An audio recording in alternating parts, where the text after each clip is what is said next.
Hello guys, स्वागत है आप सभी का आपका अपना YouTube channel study with AK sir में। आज मैं बताने जा रहा हूँ Indian economy on the eve of independence class 12 MCQ question with the answer के साथ मैं आपको बताने जा रहा हूँ।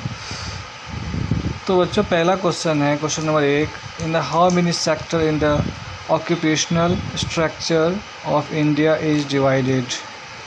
तो इसमें दे रखा 1, 2, 3 एंड 4। तो इसका आंसर देखते हैं। तो बच्चों, इसका जो आंसर होगा वो होगा सी, यानी 3 सेक्टर में बांटा गया था। उसके बाद नेक्स्ट क्वेश्चन है question number 2, what is another name of the service sector. Service sector का दूसरा नाम क्या है? टेरिटरी, प्राइमरी, सेकेंडरी या एग्रीकल्चर। तो फ्रेंड्स, इसका आंसर होगा टेरिटरी। ए नंबर का ऑप्शन सही होगा। उसके बाद नेक्स्ट क्वेश्चन देखते हैं क्या है। क्वेश्चन नंबर 3 है बच्चों, what was the nature of the Indian economy on the events of independence. यानी आज़ादी के बाद हमारे इकोनॉमिक्स का नेचर कैसा था? स्टेंजेंट था, बैकवर्ड था, अंडर डेवलप था या ऑल ऑफ दिस था। तो इसका आंसर होगा ऑल ऑफ दिस, यानी सारे था। स्टेंजेंट भी था, बैकवर्ड भी था और अंडर डेवलपमेंट। तो ये इसका आंसर हो जाएगा डी। उसके बाद नेक्स्ट क्वेश्चन है बच्चों, तो क्वेश्चन नंबर 4 है, what was the life expectancy. What was the life expectancy at birth in India over the eve of independence. तो इसका है पहला question, option A 44 years, option B 50 years, option C 60 year या option D all of this. तो इसका answer होगा बच्चों ए 44 years. उसके बाद नेक्स्ट क्वेश्चन क्वेश्चन 5 है, what was the growth rate of पर capita income in India on the independence. यानी इन आज़ादी के बाद हमारे देश का पर कैपिटा इनकम और ग्रोथ रेट क्या था। तो इसका आंसर होगा बच्चों 0.5%। बी का आंसर होगा। तो यह ऑप्शन बी हो जाएगा। 0.5% हमारे आज़ादी के बाद हमारे देश का पर कैपिटा इनकम था। क्वेश्चन नंबर 6 है, which of the following activities is included the primary sector. So कह रहा कौन सा एक्टिविटीज़ है जो जोड़ा गया है प्राइमरी सेक्टर में? एग्रीकल्चर, सर्विस, इंडस्ट्री या ऑल ऑफ दिस। तो इसका आंसर होगा बच्चों एग्रीकल्चर को प्राइमरी सेक्टर में जोड़ा गया है। उसके बाद अगला क्वेश्चन होगा बच्चों, अगला क्वेश्चन है question number 7, in which of the following sector is manufacturing activity included. कि किस सेक्टर को मैन्युफैक्चरिंग एक्टिविटी में इंक्लूड किया गया, यानी जोड़ा गया? प्राइमरी, टर्टियरी, सेकेंडरी या ऑल ऑफ दिस। तो बच्चों, इसका आंसर होगा ए सी सेकेंडरी। सेकेंडरी में मैन्युफैक्चरिंग एक्टिविटी को जोड़ा गया था। उसके बाद अगला क्वेश्चन है, where was the first iron and steel company established. मतलब पहली बार आयरन या स्टील कंपनी को कहाँ इस्टेब्लिश किया था? कोलकाता, जमशेदपुर, पटना, रांची। तो बच्चों, इसका आंसर होगा जमशेदपुर, रांची। एक झारखंड का एक जगह का नाम है जहाँ पर टाटा कंपनी को फर्स्ट बार इस्टेब्लिश किया गया था। उसके बाद नेक्स्ट क्वेश्चन है बच्चों,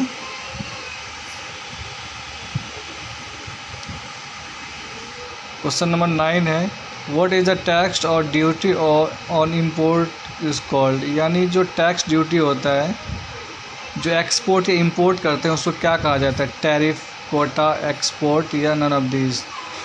तो इसका आंसर ये होना चाहिए टैरिफ। तो टैरिफ ही है बच्चों। तो ये है। उसके बाद नेक्स्ट क्वेश्चन देखते हैं क्या है। Question number 10। तो बच्चों, क्वेश्चन नंबर 10 है, which of the following was the major occupation on the evening independence. यानी आज़ादी के बाद सबसे ज़्यादा रोज़गार कौन सा, किस क्षेत्र में था? जो लोग आज़ादी के बाद हमारे भारत के लोग किस तरह के ऑक्यूपेशन में सबसे ज़्यादा इन्वॉल्व थे? इंडस्ट्री, सर्विस, एग्रीकल्चर और बिजनेस। तो इसका ऑप्शन होना चाहिए सी बच्चों। देखते हैं क्या इसका आंसर है। एग्रीकल्चर, सी है। तो बच्चों सी, क्योंकि 73 पॉइंट समथिंग % हमारे देश की जो आबादी थे आज़ादी यानी इंडिपेंडेंस के बाद वो इन्वॉल्व थे एग्रीकल्चर में। उसके बाद नेक्स्ट क्वेश्चन देखते हैं। और फिलिप्स वाला क्वेश्चन है बच्चों।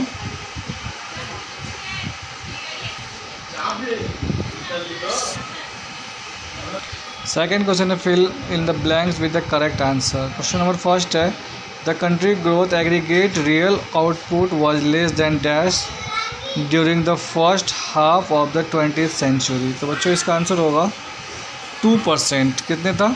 2% था। उसके बाद next question, the Indian economy was an dash economy. बच्चों क्वेश्चन नंबर 2 है the Indian economy was an dash economy at the independence, यानी इंडिपेंडेंस के दौरान हमारा इकोनॉमी कैसा था? तो एग्रीगेट था, यानी क्वेश्चन नंबर 2 का आंसर ये है। उसके बाद क्वेश्चन नंबर 3 है बच्चों। क्वेश्चन नंबर 3 है dash of agriculture increase the burden of the revenue of farmer. तो इसका आंसर होगा बच्चों कमर्शलाइजेशन। उसके बाद नेक्स्ट क्वेश्चन है question number 4 the distribution of the working population in different sector of economic offers a glimpse of dash structure. इसका answer होगा बच्चों occupational.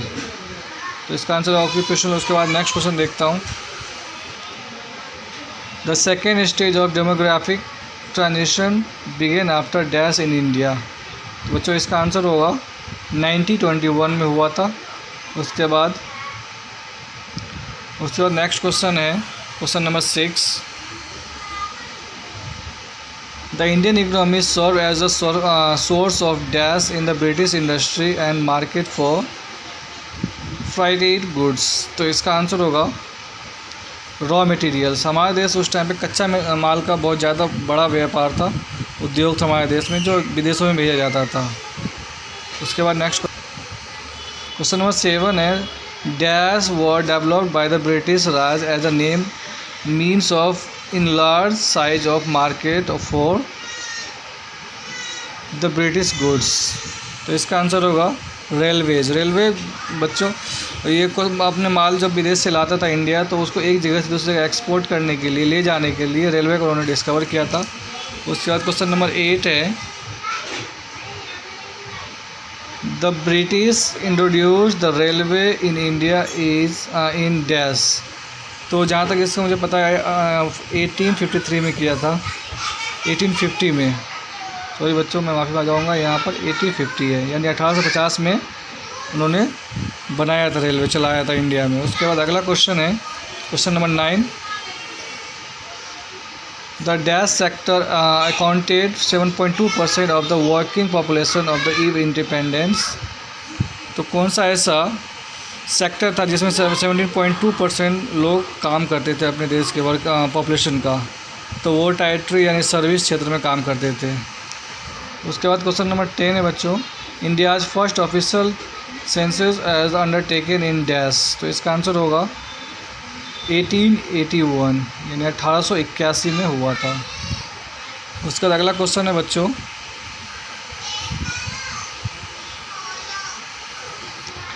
State whether the following statement true or false. यहाँ पर आपको बताना है true और फॉल्स। क्वेश्चन नंबर फर्स्ट है India was the prosperous and wealthy economic period of the advantage of British rule.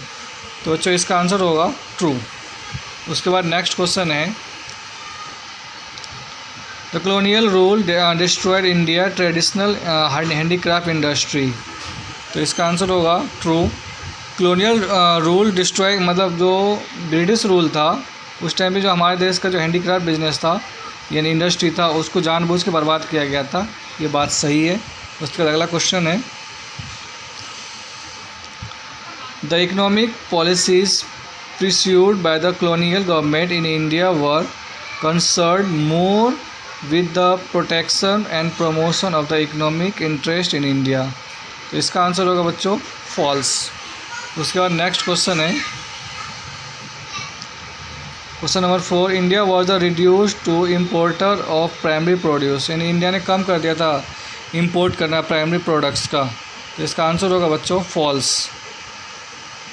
उसके बाद नेक्स्ट क्वेश्चन है question number 5 land settlement introduced by the colonial government resulted in stagnation in the agriculture sector. तो इसका answer होगा बच्चों true.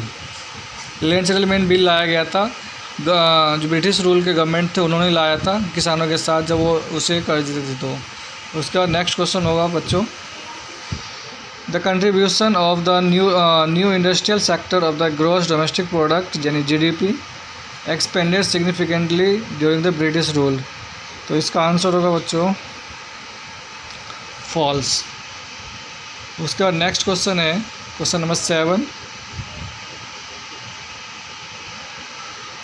Question number 7, the secondary sector accounted the 10.1% of the working population on the evening independence. यानी जो secondary sector था उसमें अपने देश के पॉपुलेशन का 10.1% लोग काम करते थे। ये सच है गलत, सही है गलत है? तो ये सही है, 10.1% लोग काम करते थे। उसके बाद नेक्स्ट क्वेश्चन है क्वेश्चन नंबर 8 बच्चों, the British colonial rule positively affected the structure, composition and volume of India's foreign trade। तो उन्होंने इफेक्ट किया था, बहुत चीज़ों को बर्बाद किया था उन्होंने। तो ये फॉल्स है, लेकिन यहाँ पर बहुत सारी चीज़ों को नहीं भी किया था, कुछ चीज़ों को किया था, कुछ चीज़ों को नहीं किया था, इसलिए ये फॉल्स है। उसके बाद नेक्स्ट क्वेश्चन है question number 9, before 1921 India was in the second stage of demographic transition. तो इसका आंसर होगा फॉल्स। उसके बाद क्वेश्चन नंबर 10 है, aim of the developing postal and telegraph was the in change of efficiency of British administration. तो इसका answer होगा true. उस टाइम पे जो पोस्टल ऑर्डर लिखा गया था, एक जगह दूसरी जगह किसी चीज़ों को खबर पहुंचाने के लिए पोस्टल या इंचेंज एफिशिएंसी बनाया गया था ब्रिटिश एडमिनिस्ट्रेशन द्वारा, यानी वहाँ के अधिकारी द्वारा, ब्रिटिश के। उसके बाद है अगला question friends, match the following.